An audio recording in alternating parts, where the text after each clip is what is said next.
I have hundreds of plants, and some of my favorites, objectively, are a bit on the ugly side. You know, the ones I'm talking about with the crispy leaves, with some with bold patches, some just facing entirely the wrong direction, and some that just need a bit of a good chop. But you know what? I wouldn't have it any other way.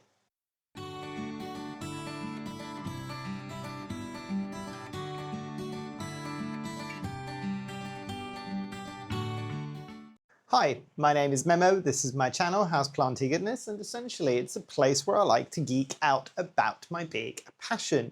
You might be able to see some of it behind me, it's tropical houseplants. Because we look at some of these plants usually online or in plant stores, and it's almost 100% of the time them coming from entirely perfect conditions. You know what, from the growers, they are set in a situation where they are meant to thrive and look their best. That a lot of us, I think, have forgotten what actual houseplants look like 3 years, 4 years, 5 years down the line in kind of most people's houses. So let's dive straight into it. Let me give you some examples of some of my wonky favorites, or my ugly favorites.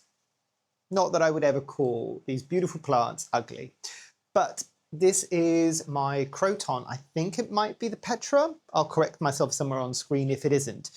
But just to give you a bit of an idea of what this plant looks like.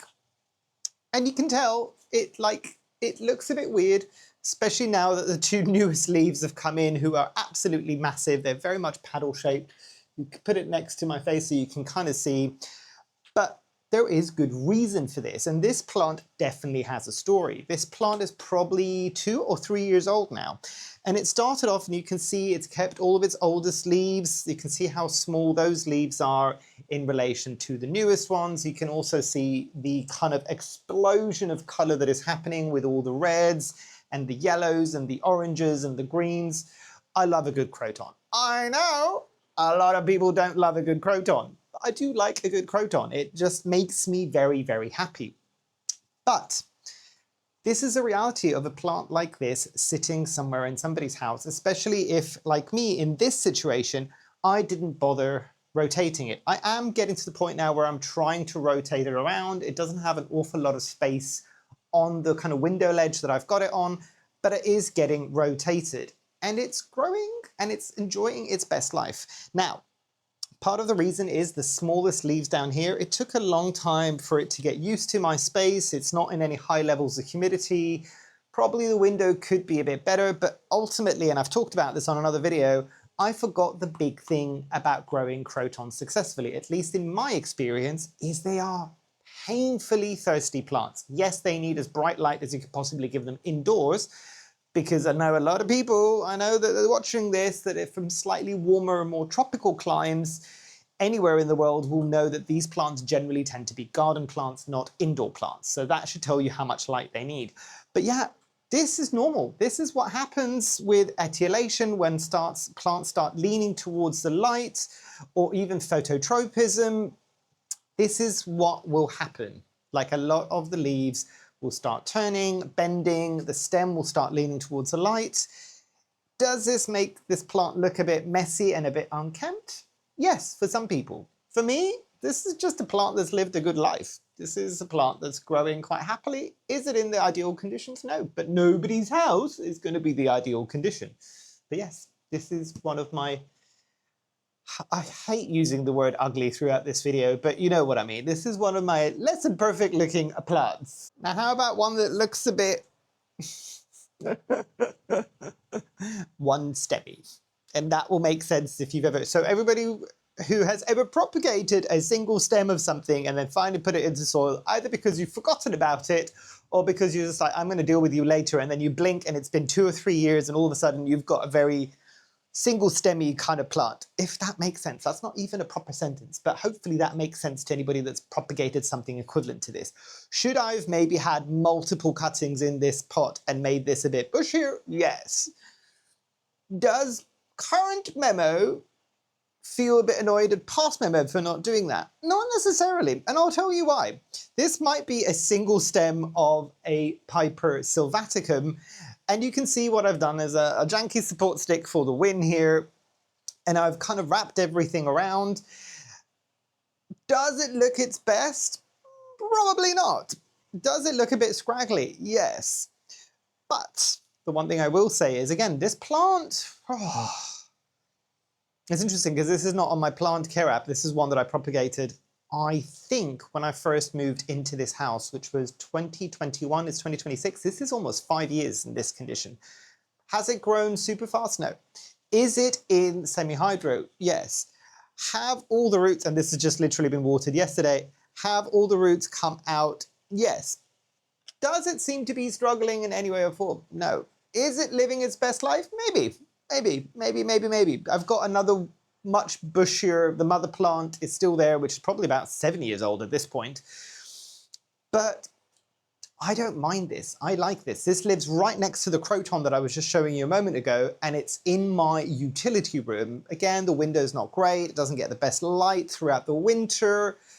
And yeah, it's lost a few leaves along the stem and things like that. But again, this is an oldish plant for right now. And this is one that I thoroughly enjoy. I see this plant every time because my utility room is where I go and get the water when I water all of my plants in here. I see this every single day. And it does bring me a bit of joy. It does bring me a bit of joy. And it does the usual thing with the pipers where you get the extra floral nectaries at the back that looks like it's got salt and pepper in the back. That's fine. But this brings me so much joy. And even more so in the fact that I'm growing a piper. Granted, the sylvaticum is one of the more forgiving pipers, at least in my experience. But I'm growing a piper in just regular household humidity. It's fine. It's above the utility sink, but does it look its best? No. Do I love it any less? No. This is the point I'm trying to make in this video, that in a world where all of the plant content creators are always trying to show you their best looking plants and bring the best plants forward, I thought I'd be a bit of a rebel and show you my busted looking plants. And not the plants that are busted and I'm just like, oh, I wish I could do better, but the busted plants that I'm just, I still love you. You're still kind of cool. Do you know what I mean? I've said this in a previous video. If you've got a pet that's slightly on the kooky side, do you love it any less? No, you probably love it a bit more because it's got character. It's the same with these plants. And now let me show you another plant that I was meant to throw it away. Shock horror, it never happened. But it's still growing weirdly. And I'll show you another one straight after this as well, which is a similar kind of situation. That one's doing a bit better. But actually, my little Syngonium that I was trying to kind of decide whether or not I was going to throw it away because it's grown really weirdly, but I can't find this again because this was a Syngonium, and I'll put the name, I can never pronounce this name, somewhere on the screen. And you can't find this again. And I'm just like, I loved growing this plant for as long as I was growing it well. But I wanted to see if I can bring it back. Is it all teeny tiny? Yes. Do I love it any less? No. To me, this has a lot of personality and a lot of character and tenacity because it refuses, point blank refuses to die. It's had issues with its roots multiple times over. It's not always been in the best lighting conditions, but it's still doing its most as to stay alive. And it's, ironically enough, now that I've cleared off some of the dead leaves, and there's still some on there, believe it or not. Shocking, I know, remember it's being lazy with its plant care. This is one that at this stage, when it's all small and tiny and compact and a bit bushy, I don't mind it. It looks like a little mini forest of a Syngonium. This is great. And this is what I mean. They don't have to look perfect all of the times. This plant, I'll put it on the screen if I'm wrong, but I think this plant is at least 4 years old. So this plant has been around for a while. It's seen some things and it's lived through some situations. And as I was saying, there's one that's a very similar story. So this is the Syngonium Strawberry Milk, I think, or Strawberry Milkshake. I don't know, but it's the one, and hopefully that will come up on the screen. If not, I'll take a picture and kind of show it to you up close. And I know this is one that a lot of people did not like. I didn't like it when I first bought it. That's the damn irony. When it looked perfect And I might have a picture from my plant care app, depending on if I was particularly artistic when I took that picture, so you can see how pretty it was. This is one that a lot of people struggled with. They didn't like it. I think Kaylee Ellen famously said that this looked a bit like poo-poo. It kind of does. It kind of does go a bit brown on occasion, and that's the kind of, it's a muddy reddy color, if that makes sense. So I get it. But this is one that's got like patches of white on it as well. And the bigger the leaves are getting, and this is where I know that it's getting a bit happier, these leaves, believe it or not, are getting much bigger than they have been in the past. It's finally living its best life now that I've moved it into a net pot. And this is probably about 2 or 3 years old as well at this point, I would say. There is a little bit here that most people would just kind of go, oh, you should probably just chop that and propagate it and see what happens. And I'm just like, you know what? No, no. My plant, I do what I want with it. It looks weird. It looks like it's trying to escape the pot. I'm okay with it. And I know, before anybody says this, I know that this could be a trailing plant or a climbing plant. That's fine. That's probably why it's got that kind of growth point kind of heading out off the pot, basically. But actually, since putting it in a net pot and giving it some decent grow lights, this is living its best life at the moment. So, and it's doing well, and I can see it's actively growing. The roots could be a bit better on this. That's ironic, because the only Syngoniums that I've got left are this one, the one that I just showed you, maybe one more. Oh, the Chiapens. The Chiapens is growing fine. But these other ones are ones that I have always struggled with. Interestingly, the ones that I had zero problem with over the years, I don't have them anymore. I got bored. These ones kept my attention. Their kooky nature, the fact that they're constantly trying to unalive themselves, but can still come back and still give me a bit of personality when it comes to this. I don't mind this. I like this.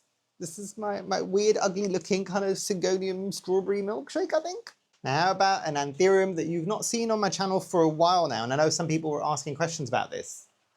The peltigerum Anthurium. And I'm bringing this up for a good reason. Somebody might look at this and just go, this looks relatively okay. Please note the snapped leaf. Please note that I've kind of wound it together in a way so it's a bit more compact and a bit more upright, because if it's had its own way, it would be all over the place. Does this grow particularly awkwardly? Yes. Has it maybe got something to do with the light that it was getting? Also, yes. Was this getting way too much light at some point? Yes. Did it fry it? Not particularly. I mean, the leaves are a lot brighter than most people would be comfortable with when it came to a peltigerum, but it's fine. Has this plant had thrips at some point? Also, yes.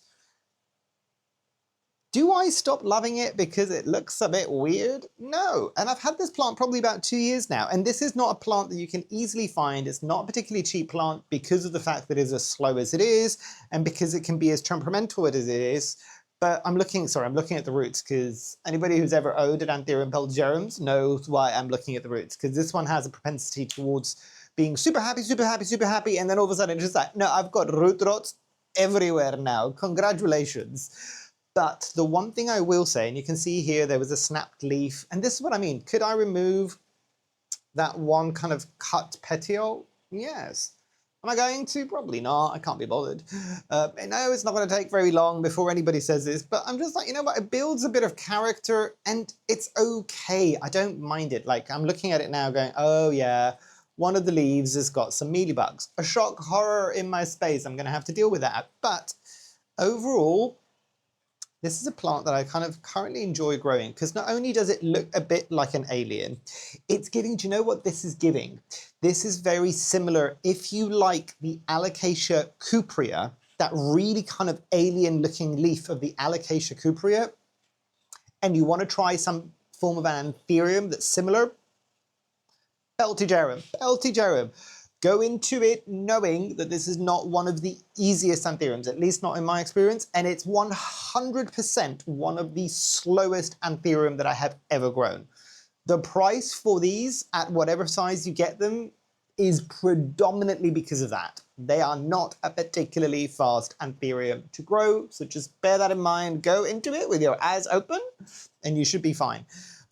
But yeah, the Anthurium peltigerum, For some people, it might be a bit like, oh, this is a bit of an ugly plant. Look at it, look at it, look at it, all kind of like bunched up at the top, and then there's one little thing kind of growing there, and you should have removed that. I don't mind. It gives it a bit of character and a bit of personality rather than some of my plants that look perfect, because the perfect plants, they look perfect. It's like, look at me. But then these ones, I like the weirdos. I was the weirdo. I like the weirdos. To me, they are doing their best that they can. And ironically enough, mark my words on this one, the weirdos, the ones that grow weirdly, the ones that kind of just want to survive, that's the thing. They want to survive. And a lot of the times the weirdos are the way that they are because they are trying their damnedest to survive, to thrive, all of these things. Well, some of the perfect ones are just there and they're still perfect like 6 months later, but they haven't done anything. Because they're just like, I'm just going to sit here and look pretty. I have no need to do anything else. I can just look pretty. These ones are just like, no, I want to live my best life. These are the plants for me. And you knew I was going to bring up a plant that is coming back from the brink of death because... So unfortunately, this is what remains of my Philodendron Dean McDowell. Please note, this is a leaf and it looks a bit horrendous. Do I mind that it's here? No, because up until recently, this leaf wasn't here. So this was the only thing that was surviving from this specific plant. Is it growing back? Yes. I mean, any kind of crawler, and generally crawlers are not for me, but I still love the Dean McDowell. And I was just like, could I get rid of this when I was kind of chopping it all back and throwing the rest of it into the compost because it wasn't doing particularly great? Or do I keep a chunk and see because I might not be able to find it again and all these things? And this also has some sentimental value to me, regardless of whether or not it might look a bit busted now, because it's living its best comeback life. This was actually something that I traded with a dear friend at one of the London plant swaps. If you're watching this, hi, sorry. I'm trying my best to bring it back, it's fine.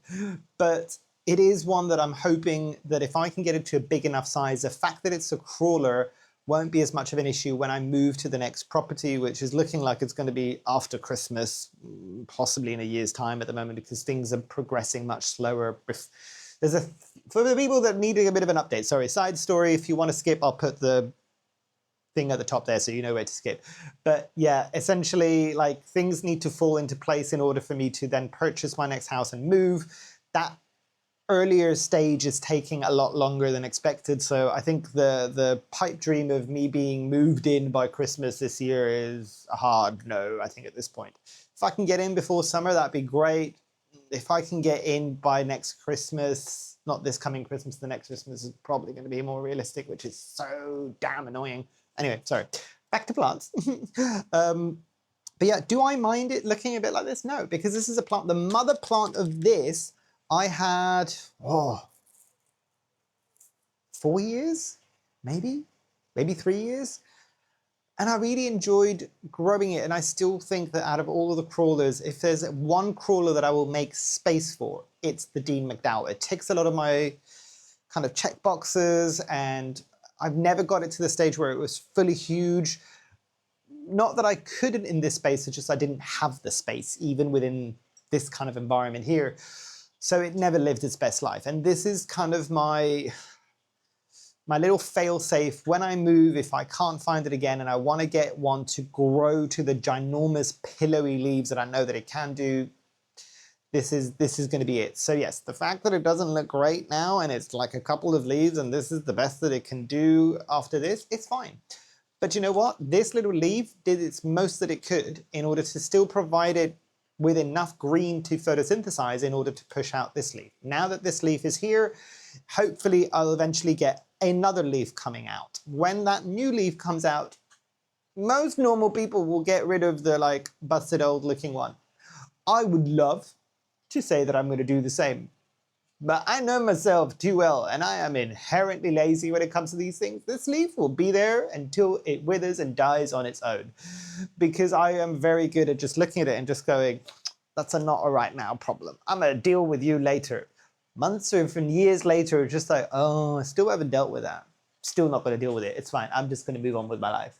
But yes, another one of my ugly ducklings in terms of plants, but still love it nonetheless. And I'll wrap up with a plant that, again, is another comeback plant as well, but it meant that I've looked at a very busted looking plant for a very long period of time. So this, and the people that have been around for over a year will know this, this is the little seedling of the Delta Force that I got probably a year ago.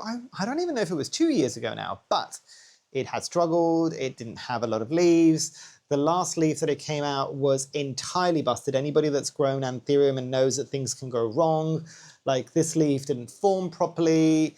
It had issues with its roots. And it's interesting because obviously this is very much essentially a clarinervium. It is a form of a clarinervium.